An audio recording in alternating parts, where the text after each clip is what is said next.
Hello, in this video we're going to go ahead and run our axis using our SANMOTION CS100 Type B control. In the previous video we have created a user interface, the one that we have here. And just to make sure, we're going to go ahead and save our project. We're going to wait and then we're going to go ahead and build a project by clicking on the button. Then we're going to go ahead and log in.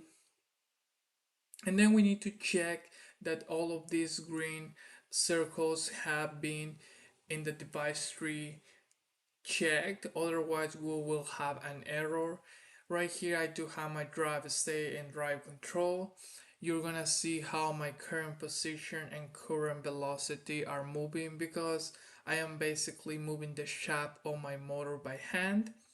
Then after turning on my servo, it's on, you can see the light and I cannot move my shaft anymore. I'm going to go ahead and click on homing. My current position and velocity goes back to 0. Then I want to change the velocity. I'm gonna put 20 RPS, revolutions per second, and everything it's on. I want to go ahead and click my positive jog direction, and you can see my current position going in the positive direction. I want to show you how this is actually working. There we go. I'm moving my shaft with my hand. Look at my current position and current velocity. They're moving because I'm moving it with my hand. Then I'm going to go ahead and turn on my servo on. Cannot move it anymore. Then I'm going to click homing. Everything goes back to 0.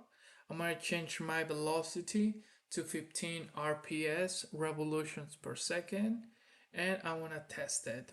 Positive. Current position, it's going up. Velocity should be 15. It's the value. Negative.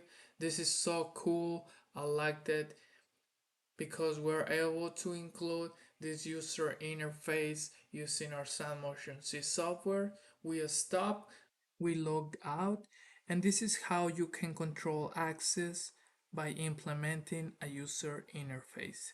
Thank you.